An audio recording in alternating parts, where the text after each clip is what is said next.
Entrevista de actualidad, Panamá Hoy.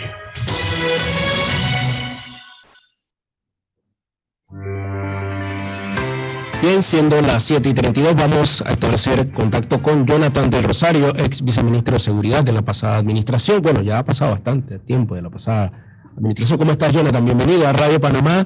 Queremos conversar contigo y hacer un balance, un análisis de qué ha ocurrido en materia de seguridad, porque en la administración pasada se hablaba mucho de percepción, pero ahora los números son reales. Vemos a diario los asaltos que no son, creo que antes eran estaciones de combustible, lo comentábamos en un grupo de compañeros, pasaban los chinitos, pero ahora van por lo grande, joyerías, bancos. Solo esta mañana veíamos un reporte del intento del robo de un cajero en el IPE de Betania. Jonathan, ¿qué ha ocurrido o en qué ha fallado esta administración en materia de seguridad? Bueno, muy buenos días ante todo, Enrique, y a toda la audiencia de Radio Panamá. Bueno, en efecto, lo que nosotros hemos vivido en los últimos años es un aumento exponencial de la violencia, lo cual se ve principalmente reflejado en los homicidios. La efectividad de la fuerza pública no debe ser medida solo en función de los delitos que ocurren, ya que pues nadie tiene cómo prevenir que todos los delitos en cualquier momento del territorio o del día ocurra algún hecho criminal. Definitivamente lo que nosotros esperamos y debemos esperar de la fuerza pública como ciudadanos es que exista una acción policial efectiva, que se den las aprehensiones y que por supuesto la policía esté trabajando en planes, estrategias de seguridad, el Ministerio de Seguridad y los demás estamentos para mantenernos más seguros. Específicamente, nosotros para contrastar y comparar lo que está viviendo el país, por ejemplo, en el tema de homicidios, nosotros pasamos de 439 homicidios en el año 2019 a 550 en el 2021. O sea, un aumento exponencial, a pesar de la pandemia y de las restricciones de movilización.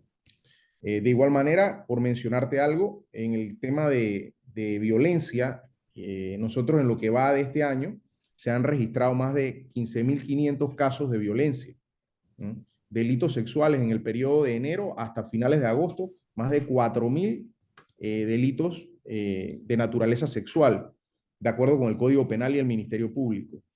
También han incrementado las estafas tanto por medios electrónicos como por otras vías. Y esto yo le atribuyo principalmente la causal a que este gobierno, entre otras cosas, ha dejado de lado la prevención. Realmente ha sido una gestión que ha desatendido lo que son los programas de prevención. Sí. Porque hay que entender que la inseguridad y la violencia hay que atenderla en todos los frentes, incluyendo, por supuesto, el frente social, donde hay que haber, además de subsidios, tienen que generarse iniciativas y desarrollo de inversión pública que genere empleos. En una población ocupada existe menos cabida para la delincuencia. ¿Qué ha ocurrido en Colón puntualmente, que era uno de los proyectos de la pasada administración? Me imagino que maneja la cifra en cuanto a crímenes, en cuanto a asaltos en Colón. Estaba bastante controlado, por ejemplo, Alto de los Lagos, pero ahora uno ve que Alto de los Lagos pasó de ser uno de los lugares más controlados a registrarse crímenes a cada rato. ¿Qué ocurrió puntualmente, por ejemplo, en Colón? ¿Qué se dejó de hacer que se ha salido de las manos actualmente? Voy a echar un poquito para atrás y voy a hacer lo más breve posible. Nosotros en Colón adoptamos igual que en el resto del país, se adoptó una estrategia de seguridad 2017-2030 con el respaldo de las Naciones Unidas para el Desarrollo, que apuntaba a prevenir y combatir la delincuencia en todos los frentes. En el frente social lo estábamos haciendo con una inversión quinquenal de alrededor de 5.000 millones de dólares durante todo el quinquenio, que generó mucho empleo. En la provincia de Colón se desarrolló un proceso de renovación de la ciudad de Colón, proyectos de viviendas habitacionales, el que tú bien mencionas, el de Altos de los Lagos, es el proyecto insignia, donde se dotó a las familias colonenses de viviendas dignas, ¿no? También para nosotros al mismo tiempo generar empleo y generar un cambio de mentalidad. Paralelamente a esto, se creó la Fuerza de Tarea Conjunta Águila, que se desplegó también en Colón, una fuerza interinstitucional formada por miembros de los diferentes estamentos. Además de eso, establecimos un centro de seguridad en la sede de lo que es el aeropuerto de Colón, que nunca ha sido inaugurado, así que lo tomamos para que fuera una base de seguridad. Y nosotros realmente desarrollamos un trabajo del día a día. Esto no es un tema que no hay fórmulas mágicas, pero sí se le prestó mucha atención y eso permitió que nosotros bajáramos significativamente la tasa de homicidios y la violencia en Colón. En este periodo, en este año, por ejemplo, van 82 delitos registrados hasta el mes de agosto en Sí. Colón, que representa un 22% del total de los delitos a nivel nacional, ¿no? En comparación con nosotros cerramos los años más o menos entre 40 y 50 homicidios, producto de mucho trabajo, mucho esfuerzo y como te decía, no solamente de la operación de la policía y las acciones policiales, sino también, sobre todo, de el apoyo de la tecnología, el centro que creamos en Colón, cerca de 200 cámaras de videovigilancia, arcos carreteros con lectores de placa y también una fuerza de tarea conjunta, la Fuerza de Tarea Conjunta Águila, con 300 unidades que estaban desplegadas también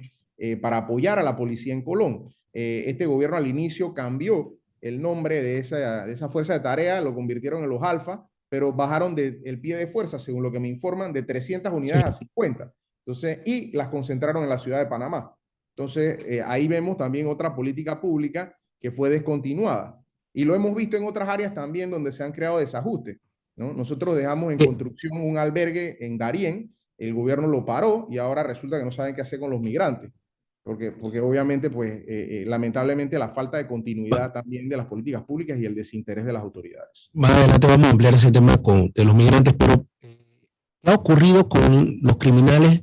¿Han evolucionado? Porque, a ver, por ejemplo, con el tema del tráfico vehicular, con la cantidad de cámaras de seguridad, robar un banco o una joyería resulta un plan bastante osado y complicado. ¿Han evolucionado, han mejorado, se han preparado? ¿Qué ha cambiado en cuanto al, digamos, el propósito o el objetivo que buscan los criminales?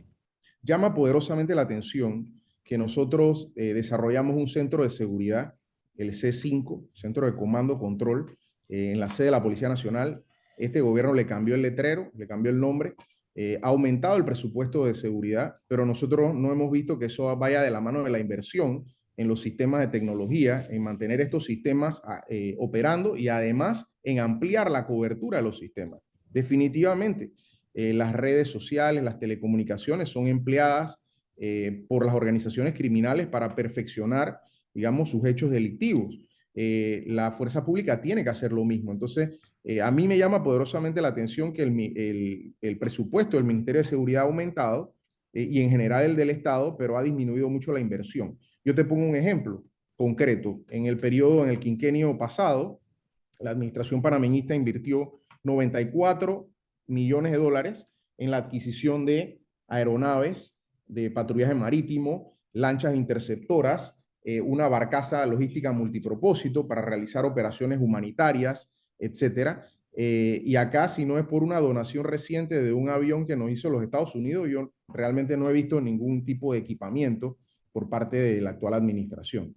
Y la verdad es que se puede hablar mucho de la pandemia y se puede hablar mucho, pero la realidad es que los presupuestos del gobierno han sido subejecutados y derrochados en planilla en vez de estar invirtiendo, que eso es lo que crece la economía y ayuda a que los estamentos de seguridad, por lo menos en seguridad, estén bien dotados. Porque tú no puedes exigirle al policía que obviamente pues esté patrullando si no tiene sus motocicletas, ¿no? Las unidades Lince ayudan mucho al patrullaje urbano si no tienen sus patrullas. Entonces, realmente, pues, el llamado de atención es a que el gobierno recapacite y no solamente se trata de suspender las vacaciones a los miembros de la policía, como recién fue anunciado. Eso va a ayudar definitivamente a aumentar el pie de fuerza, sobre todo de cara a las fiestas de fin de año, pero hay que acompañar eso con recursos, ¿no?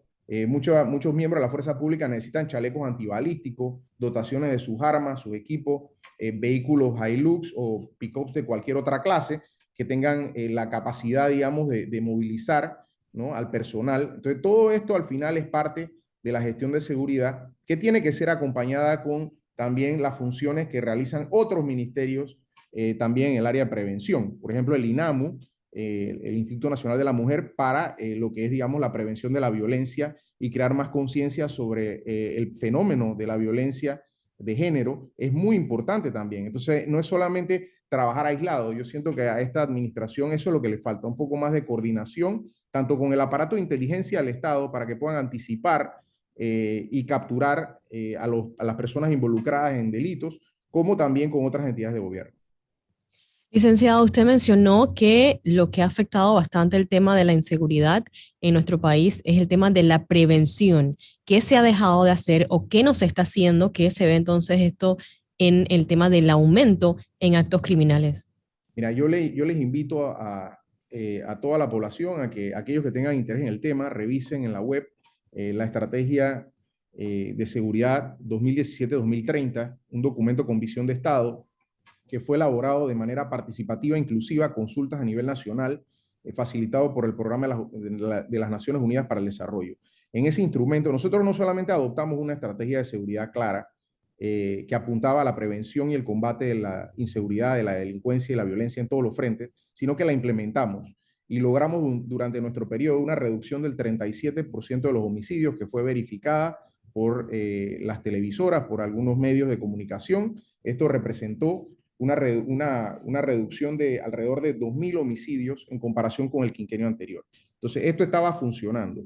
Y esa estrategia no era una cosa, digamos, sacada como de otro planeta. Apuntaba principalmente a que el gobierno de Panamá, con su inversión pública, ¿no?, estaba generando empleos.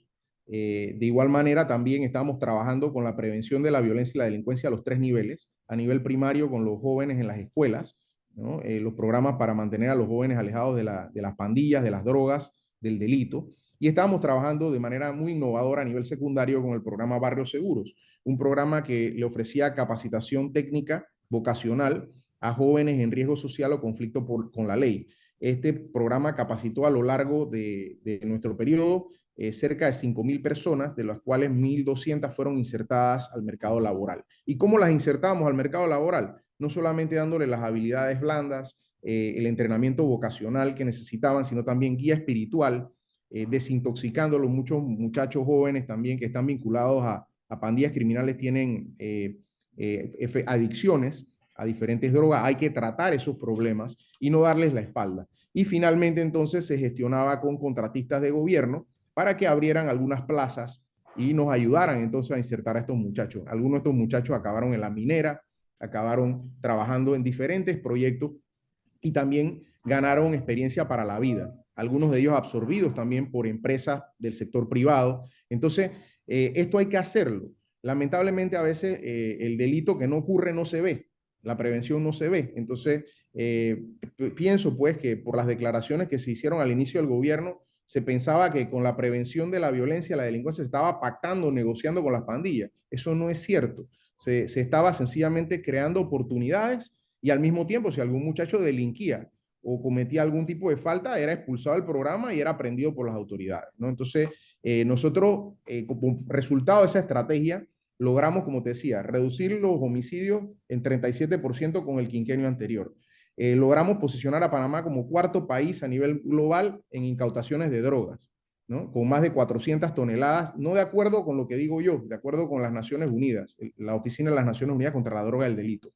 Se recuperaron y se confiscaron más de 7.000 armas de fuego, más de 3.500 vehículos que se recuperaron en nuestro periodo. Los resultados están allí.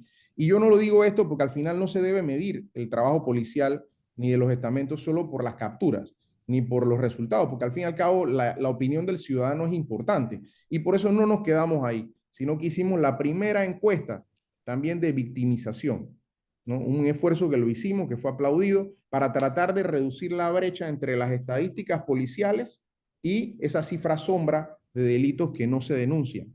Entonces fuimos más allá para tratar de encontrar la raíz del problema. Y por supuesto, todos los ciudadanos en donde nosotros vemos también que falta comunicación y muchas veces la población no sabe lo que está pasando. Si hay una modalidad criminal diferente, es bueno que la fuerza pública y el Ministerio de Seguridad realice conferencias de prensa para que le expliquen a la población lo que está ocurriendo. Si nosotros sabemos que hay un problema, ¿no?, por lo menos como ciudadanos, de raptos, secuestros, o algún problema también de damas, de mujeres, niñas, en algún corregimiento en específico, los ciudadanos van a estar más alerta y vamos a estar en capacidad de colaborar con las autoridades para identificar personas sospechosas. Pero no se trata solamente de hacer conferencia de prensa cuando se hace una operación policial exitosa.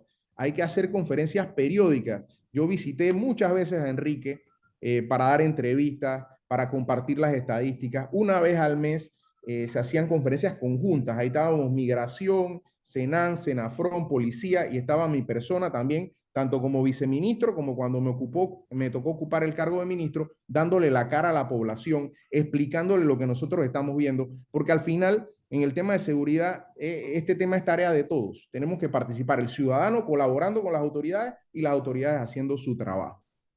Licenciado, ya que usted mencionó el tema de Barrio Seguro, este fue un proyecto o un plan que fue bastante criticado en el periodo anterior por el tema que se mencionaba que ayudaban o beneficiaban a los pandilleros. Importante, ¿cuánto le costó a Panamá el tema de Barrio Seguro y si realmente ayudó en el tema de la criminalidad y estas personas o grupos que participaron realmente se resocializaron? Bueno, como te decía, los resultados están allí. Un programa que tenía un costo cerca de los 10 millones al año, porque se les daba a los que se estaban capacitando, formando, unos bonos para alimentación, con algunas restricciones, por supuesto, porque estas personas tienen, en el periodo de formación, tienen que proveer también para su familia, tener su alimentación básica, y los resultados están allí, cerca de 5.000 personas capacitadas y más de 1.200 personas insertadas al mercado laboral, que se suman a una cifra de reducción de los homicidios del 37%. Pero para los que dicen que nosotros, en el periodo de la administración panameñista del Juan Carlos Varela, se dejó de perseguir el delito, están totalmente equivocados. De hecho, nosotros llegamos a judicializar 94 pandillas criminales. Yo invito también a que las actuales autoridades muestren también sus números, porque estos números hay que verlos. No con esto se va, digamos, a ocultar o a minimizar lo que es la percepción que tiene la ciudadanía de inseguridad. Pero es bueno saber si el país está mejorando o está empeorando y qué se está haciendo sobre todo. Entonces, respecto a Barrio Seguro, no es que se negociaba con pandilleros, se le daba oportunidad a jóvenes en riesgo social y en conflicto con la ley, que si alguno salía que estaba delinquiendo mientras estaba en el programa, era aprendido igual que cualquier otro ciudadano. Lo único que se estaba generando era oportunidades en los barrios para dejar atrás el camino ese de la delincuencia, porque hay que entender algo. Las organizaciones criminales compiten con el mundo formal, con el Estado, por la lealtad de los ciudadanos. Entonces, si no hay oportunidades, al fin y al cabo, pues las organizaciones criminales sí mantienen reclutamiento abierto. Y solamente para ponerlo en perspectiva, en nuestro periodo, nosotros aprendimos más de 120.000 personas. Y de esas 120.000 personas, el 11% estaban vinculadas a narcotráfico. ¿Qué ocurrió con Punta Coco? Porque al final se hablaba que era para mantener a los delincuentes lejos, incomunicados, pero al final se han hecho operativos y tiene teléfonos satelitales y ha pasado de ser un centro para mantener aislado a los delincuentes en literalmente un resort. Y se sigue controlando las pandillas desde ese punto. Yo creo que esa es una buena pregunta para las autoridades. Nosotros dejamos unas instalaciones en Punta Coco que estaban operando por el Ministerio de Gobierno, que es el encargado del sistema penitenciario, y estaba custodiada en la parte externa por el Servicio Aeronaval. De igual manera se tenía un médico de planta y se le daban todos los servicios, obviamente pues controlando lo que era el ingreso de personas y demás. De todas maneras las personas ahí recluidas podían recibir visitas, pero definitivamente ayudó mucho a lo que fue la ejecución de la estrategia de seguridad que nosotros planteamos. Habría que ver en qué estado se encuentra pues este centro y cómo están operando. Definitivamente se hicieron muchos proyectos de tecnología. La tecnología puede ayudar mucho, los inhibidores de señales para impedir que las llamadas salgan de los centros penitenciarios. Existen también otras tecnologías, sensores de campo para poder reconocer las placas cuando se cometen delitos y los autos están escapando. Existen muchos otros factores que inciden, pero Punta Coco se dejó operando y estaba operando y funcionando bien. De hecho, nosotros manejábamos unas estadísticas de cómo logramos con Punta Coco una reducción significativa de los homicidios en un periodo que fue noviembre-enero, que el centro fue reabierto. Finalizar el tema de migración, bueno, de seguro que va a haber una reducción ahora con el anuncio del gobierno de los Estados Unidos, pero ¿cómo se sale de control lo que ocurre en la frontera y cómo, yo creo que como siempre, quedamos solos porque todos los demás países nos dejaron una gran responsabilidad de atender y cumplir con los derechos que tienen estos migrantes? Bueno, el tema de migración irregular, hay que hacer mucha docencia sobre esto, porque hay personas que no conocen el fenómeno. El migrante irregular es una persona que ingresa al territorio de manera ilegal, es decir, no pasa por ningún puesto de control fronterizo y no tiene ningún tipo de sello en su pasaporte. Esta persona, diferente de un migrante que pudo haber ingresado legalmente por el aeropuerto, por un puerto y que se queda en el país, es una persona que no tiene derecho a ningún estatus migratorio. O sea, en Panamá no existe ninguna posibilidad, ni siquiera a nivel constitucional o legal, para darle un estatus migratorio a una persona que ingresó de manera irregular al país. Entonces ya vamos de salida, hay que poner ahí el primer punto. Lo segundo es que sí es cierto, hay que brindarle el cumplimiento en cumplimiento de nuestras obligaciones internacionales, hay que garantizar una migración segura, ordenada, y garantizar también los derechos de estas personas, pues son personas y hay que eso respetarlo. Y muchos también vienen menores, vienen familias, mujeres embarazadas, y ese fenómeno hay que tratarlo. Por eso nosotros en la administración pasada implementamos la operación flujo controlado, que básicamente consistía en que cuando estos migrantes eran recibidos, automáticamente nosotros los examinábamos, le dábamos un examen de salud, si había que vacunarlos se le vacunaba, ¿no? También se le tomaban datos biométricos para poder ser cotejadas con las bases de datos a las que Panamá tiene acceso, de manera tal de que nosotros identificáramos si ahí venía alguna persona requerida por la justicia en otro país, o si, por ejemplo, podría ser alguna persona también que tenía algún tipo de antecedente penal. Entonces, de esa manera, nosotros esa información también la compartíamos con otros gobiernos y si había que extraditar o deportar a alguien, se le deportaba. Entonces, nosotros tenemos que separar la migración irregular en dos grupos. Hay personas que vienen de países, principalmente de África, que entran por Brasil, y estas personas no son deportables, ¿no? ¿Por qué? Porque primero no tenemos certeza del país del que vienen, segundo no portan documentos de identidad, etcétera. Pero si estamos hablando de un migrante de un país latinoamericano con el cual Panamá tiene relaciones diplomáticas plenas, nosotros lamentablemente tenemos que hacer cumplir nuestras leyes, ¿no? Y en algún momento nosotros lo hicimos y también mandamos deportaciones hacia Cuba, hacia Venezuela y hacia otros países. Ahora lo que va a ocurrir, si me permiten, es que van a haber un grupo de migrantes que van a quedar, digamos, en medio del cambio de política de Estados Unidos. Entonces, esos migrantes, si están en Panamá, obviamente ya se convierten en un tema que tiene que atender el gobierno de Panamá. Por eso hubiese ayudado mucho que este gobierno siguiera el proyecto de construcción del albergue en Darién, porque nosotros en su momento tuvimos que habilitar un campamento humanitario temporal en lo que va a ser la sede del hospital de Metetí, porque precisamente nos quedamos sin capacidad. En aquel momento tuvimos la crisis de los haitianos que iban migrando hacia los Estados Unidos después de que la economía brasileña decayó.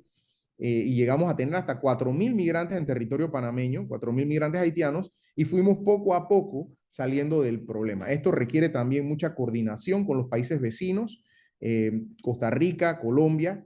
Entiendo que ahora se están restableciendo algunas de esas comunicaciones, porque todo esto se había dejado de lado. Entonces, el mensaje aquí es el siguiente. El gobierno de Panamá debe mantener y respetar el cumplimiento, hacer respetar el cumplimiento de nuestras leyes migratorias. Si hay migrantes irregulares, esos migrantes no califican para un refugio en Panamá, a menos que muestren que están siendo perseguidos de manera individualizada. Y lo que toca es custodiarlos hasta que el gobierno de Panamá logre, con los países de origen de estos migrantes, enviarlos de regreso. Porque lamentablemente, ojo, esto no significa que no vamos a respetar los derechos de estos migrantes, pero estos migrantes ingresaron de manera irregular al país y por lo tanto, desde el punto de vista legal, no tienen derecho a un estatus migratorio, ¿no? Distinto a un migrante que ingresó de manera legal, se le venció su estadía, Sí. este migrante debe poder cambiar su estatus migratorio o regularizarlo, y para eso existen opciones dentro del derecho de migración. Muchas gracias a Jonathan del Rosario, ex ministro de Seguridad, por compartir con nosotros sus aportes y también pues este análisis de la realidad en materia de seguridad de nuestro país. Bueno, que tengas buen día, Jonathan. Muchas gracias, bendiciones para todos.